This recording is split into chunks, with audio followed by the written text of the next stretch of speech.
ही जी व्यवस्था उभी केलेली आहे, जी सभागृह उभी केली आहे देश चालवण्यासाठी, 150 कोटीचा आपला हा देश हा चालवण्यासाठी बाबासाहेब आंबेडकर किंवा त्यावेळेच्या धोरणाने जी घटना तयार केली आणि ह्या घटनेच्या माध्यमातून मग लोकसभा असेल, राज्यसभा असेल, विधानसभा असेल, विधान परिषद याच्या माध्यमातून एवढ्या मोठ्या लोकसंख्येला चालवलं जातं. अनेक 18 पगड जातीच्या जाती धर्मांना एकत्र घेऊन हा देश चालतो. पण ही देश चालवण्याची व्यवस्था कशी आहे?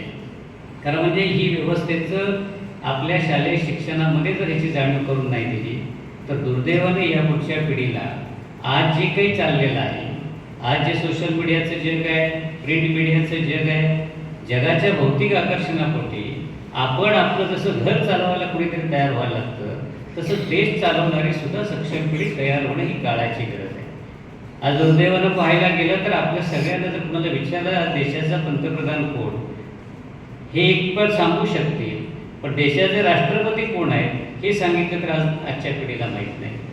आजच्या पिढीला मुख्यमंत्री उपमुख्यमंत्री कोण आहेत हे नीटसं सांगता येत नाही.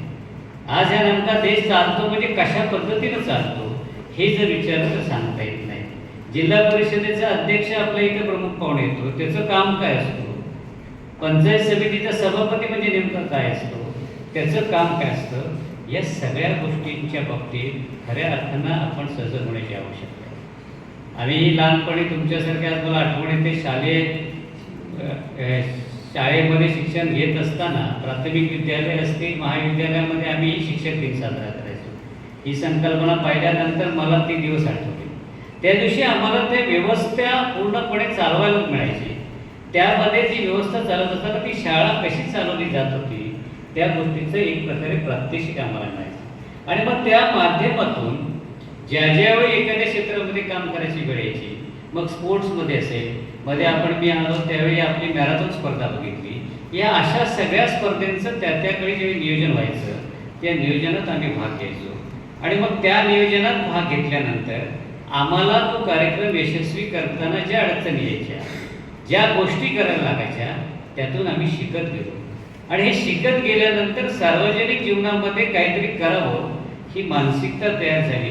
त्यामध्ये काम करण्यासाठीचा आपला जो धाडस आहे ते वाढलं. काम करणं आपण करू शकतो, अनेकांना एकत्र घेऊन एखादा एक कार्यक्रम यशस्वी करू शकतो. मग सार्वजनिक गणेशोत्सव असतील, सार्वजनिक अनेक गोष्टी असतील, अशामध्ये आम्ही हळूहळू भाग घ्यायला लागलो आणि त्या माध्यमातून राजकारणाकडे आम्ही आकर्षित झालो. माझं ज्यावेळी राजकारणावरती मी ज्यावेळी कॉलेज जीवनात होतो त्यावेळी मला मंत्रिमंडळ विधानसभेत बघायची मला संधी मिळाली. त्यावेळेचे खासदार माझे श्रीनिवास पाटील साहेब हे माझे जवळचे नातेवाईक होते. त्यावेळी मला एकदा घेऊन गेले संसदेत आणि मग ती सृष्टी बघितल्यानंतर, तिथं असणारे लोक बघितल्यानंतर, ती कार्यपद्धती बघितल्यानंतर मलाही त्यावेळी वाटलं की आपण या क्षेत्रामध्ये का काम करू शकत नाही. आपण इथं जर जाण्यासाठी काय आपली इच्छाशक्ती आपण लावू नये. आणि मग त्या दृष्टीने या क्षेत्राचा अभ्यास चालू असताना कॉलेज संपतानाच ग्रामपंचायतसारख्या ठिकाणी संधी मिळाली.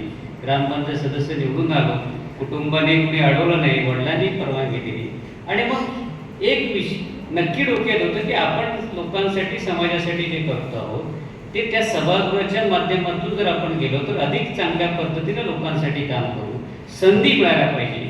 मी जर माझ्या रोजच्या आयुष्यामध्ये जी कामं करतोय ती चांगल्या पद्धतीने करतोय, मी जर माझ्या रोजच्या जीवनामध्ये आणणाऱ्या सगळ्या गोष्टींना योग्य पद्धतीने न्याय देतो, तर मी जर अशा सभागृहात गेलो तर अनेक अधिकार मला मिळू शकतात, अनेक गोष्टी पाठीशी उभ्या राहू शकतात. शेवटी शासन जर असेल तरच अनेक गोष्टी सार्वजनिक हिताच्या करता येऊ शकतात. आणि मग त्या दृष्टीने विचार करत असताना गेल्या वेळी संधी मिळाली, त्या संधीमध्ये थोडंसं अपयश आलं, परंतु आज त्या क्षेत्रामध्ये जाण्याची भूमिका जी आहे ती ठरवून ठेवलेली आहे. त्यामुळे आज मी या दृष्टीने सांगेन की हा नुसता आजचा एका दिवसासाठीचा शपथविधी नाही. आपण या माध्यमातून या सार्वजनिक क्षेत्राकडे, राजकीय क्षेत्राकडे बघण्यासाठी गांभीर्याने लक्ष द्या. आम्ही सगळी मंडळी ग्रामीण भागातून आलेली मंडळी आहोत. त्यामुळे ग्रामीण भाग आपला हा देश शेतीप्रधान देश आहे. त्यामुळे आपल्याला खऱ्या अर्थानं तळागाळातल्या लोकांच्या समस्येची जाणीव आहे. पुढच्या 10 वर्षात, 20 वर्षात, 50 वर्षात काय करायला पाहिजे हे सगळ्यात जास्त जर कुणाला माहिती आहे तर ते ग्रामीण भागातून आलेल्या कार्यकर्त्यांना माहीत आहे, ग्रामीण भागातून उद्या घडणाऱ्या पुढच्या युवा पिढीला माहीत आहे.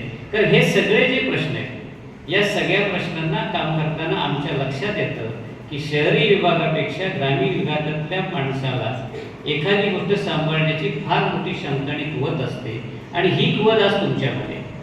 म्हणून तुम्ही सगळी मंडळी भविष्यात या क्षेत्राकडे गांभीर्याने बघा. हे क्षेत्र सुद्धा एक आपल्या सगळ्यांचं, हे क्षेत्र सुद्धा एक आपल्या सगळ्यांसाठी पुढे जाण्यासाठी एक प्रकारचं दालन होऊ शकतं. हे क्षेत्र सुद्धा तुमचं स्वतःचं एम पुरवणारं क्षेत्र होऊ शकतं. कारण मला ज्या वेळेला या क्षेत्रातून मी माझ्या स्वतःच्या शैक्षणिक क्षेत्रातून इकडे आलो, त्यावेळी सुरुवातीचा काळ कठीण केला असला तरी आज त्याच्यावरती मेहनत केल्यानंतर, मात केल्यानंतर लक्षात येतं की या क्षेत्राच्या माध्यमातूनही आपल्याला आपलं करिअर घडवता येतं. आज मी या क्षेत्रामध्ये समाधान आहे. साहेबांसारखी अनेक मंडळींचा पाठीमागे आशीर्वाद आहे. त्यामुळे अनेक गोष्टी आज जरी अपयश आलं तरी करतोय. आणि या क्षेत्रात एकदा काम करायची आवड तुम्हाला तयार झाली तर तुम्ही निश्चितपणे आपल्या समाजासाठी, आपल्या परिसरासाठी, आपल्या भोवतालच्या सगळ्या सहकाऱ्यांसाठी काहीतरी चांगलं काम करू शकता. मी या निमित्ताने आपल्याला एवढंच सांगेन की अतिशय स्तुत्य उपक्रम आज संस्थेचा पाहायला मिळाला. या कार्यक्रमात अशा पद्धतीचा कार्यक्रम इतर ठिकाणी व्हावा यासाठी आमच्यासारख्याने प्रयत्न करणं गरजेचं आहे. मी जिथे जिथे जाईल तिथे तिथे असे कार्यक्रम आपल्याकडून विचारून घ्यावेत याबाबत संबंधितांना सांगेन. कारण या क्षेत्राकडे अशाच माध्यमातून जर आवड निर्माण केली तर तुमची पिढी येईल. नाहीतर आज आम्ही ज्यावेळी राजकारणात प्रचारासाठी जातो, सार्वजनिक कामासाठी जातो, त्या तरुण मुलं आमच्या सभेला बैठकीला येताना दिसत नाही. ती मोबाईलमध्ये कुठंतरी बसलेली असतात, त्यांच्या घरातले सोबत आम्ही बैठक करतो आणि आम्ही येतो. पण हे चित्र उद्याचा तरुण भारत आपला जो आहे, भविष्यात पुढच्या 25-30 वर्षाचा तरुण भारत जो आहे, त्या भारताला घडवण्यासाठी, पुढे नेण्यासाठी तुमच्यातलेच नवतरुण तयार व्हायला पाहिजे. आजच्या कार्यक्रमाच्या माध्यमातून आपण सगळे त्या माध्यमातून सजग होऊन या क्षेत्रामध्ये सुद्धा येण्यासाठी प्रयत्न करा. माझ्या पुन्हा एकदा आपल्या सर्वांना शुभेच्छा. संस्था नेहमीच मला या ठिकाणी अतिशय अशा स्तुत्य कार्यक्रमाला बोलवते, त्यामुळे मी संस्थाध्यक्षांचे आणि आपल्या सर्वांचे मनापासून आभार मानून या संस्थेसाठी जिथे जिथे आमची आवश्यकता साहेब लागेल तिथे तिथे निश्चितपणे आपण आम्हाला आदेश द्या. आमच्या पद्धतीने, आमच्या परीने ज्या ज्या गोष्टी करणं शक्य आहे, तर आपण हे जे करताय हे नुसतं मुलांना शिक्षण देण्याचं काम नसून भावी पिढी, भविष्यातल्या पुढच्या येणाऱ्या समस्यांना त्या पद्धतीनं तयार करण्याचं काम आपण करताय. ग्रामीण भागातल्या या मुलांसाठी हे खूप मोठं काम आहे. आपल्याला आणि आपल्या सर्व सहकाऱ्यांना या कामासाठी शुभेच्छा देतो आणि पुन्हा एकदा आपल्या सर्वांचे आभार मानून थांबतो. धन्यवाद. जय हिंद, जय महाराष्ट्र.